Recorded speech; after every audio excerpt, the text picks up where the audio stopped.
በኮሜንት ሴክሽንም እንዲሁም ደግሞ በኢንቦክስ እየጠየቃችሁ ነበረ። እንጠቀመው ወይ ብዙ ሰዎች እየተጠቀሙ ስለሆነ ለውፍረት መጨመሪያነት ብላችሁ ኮሜንት ስታረጉልኝ እንዲሁም ጥያቄ ስጠይቁኝ ነበረ። ትክክለኛው የየመን ማር እኛ ሀገር ላይ እንደዚህ አይነት እዚህ ጋር የምታዩት ወይም ደግሞ ብዙ ማስታወቂያ ላይ የምታዩት የየመን ማር አይነት አይደለም። እንዲሁም ደግሞ አሁን ላይ ይሄ የየመን ማር በህገወጥ መንገድ ከሚገባና እንዲሁም ደግሞ በሀገራችን በኢትዮጵያ መድኃኒትና ምግብ ቁጥጥር ባለስልጣን በፍጹም ያልተመዘገበ በህገወጥ መንገድ ከሚገቡ ሰፕሊመንቶች ወይም ደግሞ ኤጋ ኦብሌወን አኩማ አርጋ ጅርተኒ ወንተ ከና ዞልን ባይኤ ነው ክንሞ ነሞን ባይኤን baay'ee kan fayyadaman yookiin immoo dammi kun Damaa yemaan jedhamee yeroo ammaa kanatti ijoollee baay'een keessattuu ijoolleen qaqalloo taatan akka kiyyaatitti namoota baay'een ijoollee baay'een bitattanii nyaatanii furdattanii maal jettan baay'een keessan ni jirtu. yaa ta'u malee ijoolleen hiriyoonni kiyyallee ni jiru jechuudhaan irree namni ta'eedhaan yaada ture hin binne malee dhugaa dubbachuu fi ijoollee baay'een bitanii nyaatanii qaamni isaanii kan dabalee hin jira. dhugaa dubbachuuf akka malee kan qallatanii akka malee ijoollee qaqalloon beekan jechuudha. Amma garuu baay'ee tokko humna isaaniitii ol kan furdatanii akkasumas immoo baqa dabalan hin jiru jechuudha. Anillee kanuma laalee okay ergasin fayyadeen illee nan bite jedheetan karoora qaban ture. Garuu beektanii yeroo nan ilaalu wanti kun akka faayidaa hin qabnee fi yookiin immoo yeroo jalqabaatiif si furdisee waggaa tokkoon booda furdatta isaan booda bakka duraatiitti deebita isaan booda dhukubaa akka namatti fiduu akkuma argaa jirtan ani barreeffama irraa hin dubbisee garuu ammallee dooktorii tokkoon yeroo inni waan akkanaatirraa of eeggannoo godhaa wanti kun seera qabeessa illee miti dhoksaadhaan darbaa jira wantoota itti nam'ee keessattuu dubartoonni faayidaa isiniif hin qabu. Kanaafuu obbolee tokko waan kanarraa qusadhaa hin fayyadaminaa isiniin jedha. Gaarii miti wanti tokko beektanii yeroo akkanatti dhugaa dubbachuuf namoota hedduun bakka sirmatti bakka beektanii akka ajaa'ibaa kanatti nama furdisaa isaan booda ijoolleen keessattuu mana madaamitti warreen miidhamanii akkasumas qaamni isaanii qaqallaa ta'e kana nyaatanii boodarii wayiiti kan qabu beeksanii boodarii sun immoo injira kophaatti jechuudha. Warreen jiimsii midhaan hojjetan yeroo baay'ee fayyadamu hin dhugu isaanii isaallee of keessaa qaba. Wantoonni dammi kun of keessaa hin qabne hin jiru. Anillee argee mucattiin anan bira hojjetu ni fayyadamti mucayyoon isaanii jechuudha. Xalloo turtee dhugaa dubbachuuf amma furda. Garuu immoo boodaaf gaarii miti akka dhukkuba namatti fidu akkuma dhageessaan dooktoriin illee dubbate irraa of eeggannoo godhaa isiniin jedha. Beektanii jalqabuma dhugaa dubbachuuf yookiin immoo waan adda addaa nyaattiif yookiin immoo nyaata nyaattiidhaaf furdattu kun uumamuma rabbiiti. Kanaafiyyuu na furdadhaa jedhee wantoota taane nyaadhee ganaa immoo waan biraa ofitti fidurraa asumaan dhiisuu isinii wayya. Anillee dhiiseetiin jira.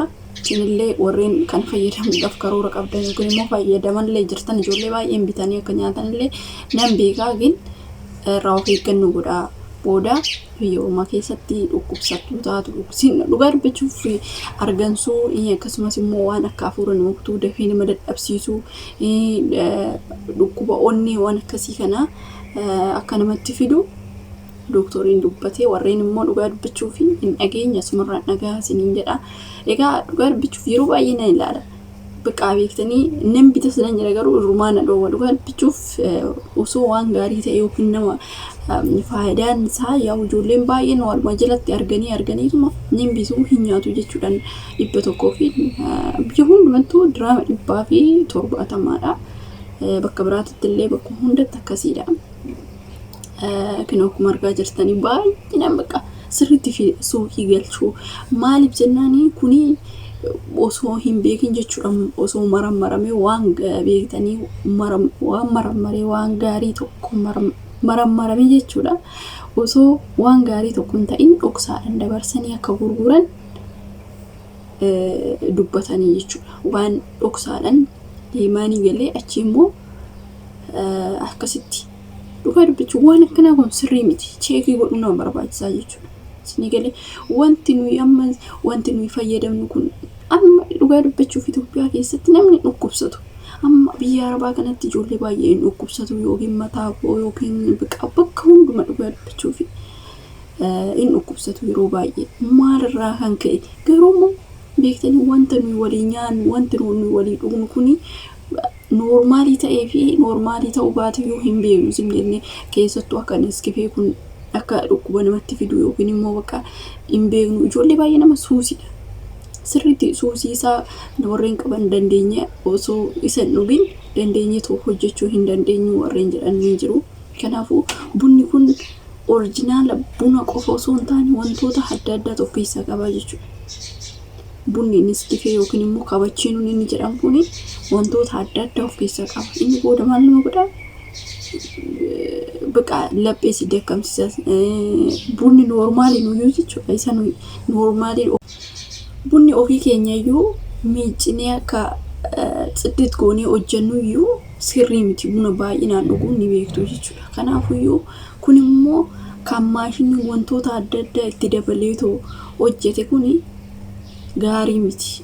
Yeroo baay'ee dooktoriin waan akkanaa kana buna akkanaa kanarraa of eeggannu godha. Ijoolleen keenya si'uma suusii isaati kan qaban ni jiru jechuudha. Suusii isaatiin kan qabaman waan jiraniif yeroo baay'ee isa dhugnu malee nuuf dandeenye ijoolleen qaban mataan dhukubaa maali kan jedhu. Garuu immoo kan caalu maalidha fayyaatu caala waan ta'eef guutumaan guututti odoo dhiistanii gaariidha. Kabachiin isa buna Neskifee kanallee jechuudha wantoota adda addaa waan ofirraa qabuuf of keessaa qabuuf. Kanaafuu waan kunillee gaarii miti ijoolleen biyya Arabaa jirtanii keessattuu wanti yeroo baay'ee dhukkubarraa fayyaa ofiitu caala waan ta'eef dhugaa dubbachuuf bishaan qulqulluu dhugnee fayyaa yoo arganne gaadha. Isin galee bunni immoo si jamar nama dadhabsiisa malee wanti nama fayyadu tokko hin jiru jechuudha. Dadhabbii akkasuma laphee nama dadhabsiisu akkasuma ni jira mitiire. Ni beektu bunumti kun qallaan bishaan biyyatti dhugnu kunuyyuu hangan nama miidhaa namarratti fiduu ni beektu. Namni waanuma bakka xiqqoo ishee beektanii itti isaan sammuun isaanii firii ta'uuf isa fayyadamu malee innuyyuu sirrii miti. Amma ijoolleen biyya ni beektu biyya keessatti buna akkas hin dhugan ijoolleen barattootaa jechuudha. Maaliif sammuu isaaniitiif gaarii miti waan jedhaniif hin dhugan. Kanaaf isa laaltanii immoo kun immoo amma bunni isaa furdaa waan ta'eef lapheetti nama qabataa wantoota adda addaa namatti fidaa. Kanaaf buna kallee odoo guutumaan guututti dhiistanii gaariidha isiniin jedha. Waan dooktoriin jedhe tokko waan beektanii maal inni waaqa biraa dhufe kan jedhu tokkotu jira. Kanaaf wanta qoratamee waan dhibeen sun ittiin si qabe waan beekuuf sirriitti dhugaa dubbachuuf amma fakkeenyaaf wantoota ta'e wantoota viidiyoo amma maaf na dhukkuba laata kan eessa akkan dhugu sirriitti ilaaluu qabdu jechuudha. Maaliif ani fakkeenya isiniif ta'a irraa of eeggannoo gootu zim jenneetuma beektanii waanuma arganne gaariidha jennee waan bakka wanti kun anaaf gaariidha laata dhugaa dubbachuun immoo teekinooloojiidha wanti hundumtuyyuu bilbila keetiin argachuu dandeessa gaafiidha yoo hin barbaachisu sarchi gootee wanti kun gaariidha moo gaarii miti jettee adda baafachuu dandeessa jechuudha. Kun immoo beektanii akka duraanii sana fakkeenyaa fi qorichumallee manatti faarmaasiidha illee bakkuma ta'ellee madaa'umtii yoo doosinitti kennite barreeffama san googidee irratti saarchi gootee wanti kun maaliif fayyada laa jettee akkasitti adda baafattee liqimsuun barbaachisaadha ani akkam beekutti jechuudha. Amma naa kanaaf iyyuu sirriitti of eeggannoo gochuu qabdu sinin jedha obboloota kooyi wanti hundumtuu amma damma kanaayyuu barreeffama san odoo kaasaa namoonni jechuun namoota tokko jala argeefani waan namni san gaarii ta'eef qofa nyaachuu fayyadamuu hin qabu jechuudha. Maaliif barreeffama isarra jiru sanni bakka ani amma fakkeenya bilbiluma keetii irratti yoo afaan ingiliffaa ta'ee afaan waanuma barbaaddeyyuu ta'ee irraa kaastee waan san bilbila keetiin gaariidha moo gaarii ta'uu baate akkasitti adda baafattee ilaaltaa jechuudha.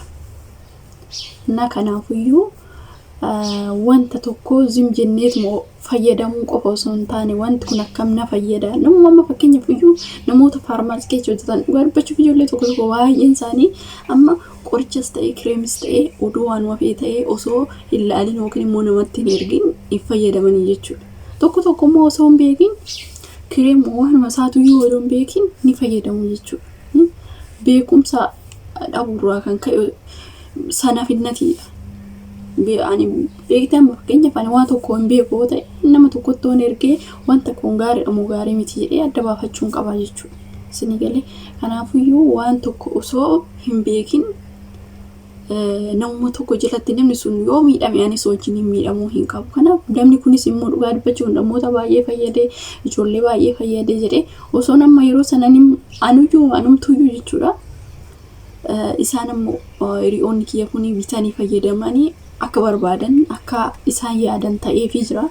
Gin anis immoo ijoollee kanaaf ta'ee miti anillee anuma fakkeenyaaf nan gaafadhe dammi kun akkamiin nama fayyada jedheen dhugaa dubbachuuf dooktorii tokkoon gaafadhe anillee gaafannaanii waa baay'ee jechuudha. Dhugaa dubbachuu waa baay'ee irraa barattu jechuudha. Darmi kun darma oriijinaala osoo hin taane simbiroo walitti nannaqanii wantoota sukkaaran walitti dabalaqanii boodarii waan nama furdisuun waan jiruuf isaa walitti dabalanii malee kophaa damma oriijinaala yookiin immoo mikassaraatii minaamin of keessaa qabu san isa qofaa miti. Kanaafiyyuu sirriitti waan tokko irraa of eeggannoo godhaa isiniin jechuu barbaadatanii amma fakkeenyaaf kireemiin tokko amma fuuluma isaa nama sanii fayyade yoo ta'e kireemumti jechuudha. Dhugaa dubbachuuf achi isa ishee fayyade sila jedhee an isheen fayyadamte san ani deebi'ee fayyadamuu hin qabu. Sirriitti cheekii godhee sirriitti adda baafachuu hin qaba malee waan tokko nama tokko fayyade jedhee isaarratti ilaalee ofii kiyyaaf fayyadamuu hin qabu. Kanaafiyyuu sirriitti of eeggannoo godhaa isiniin jechuu barbaadetan obboloota kooyi. Waan kun immoo waan baay'ee nama barsiisudha. Kanaafuu akka irraa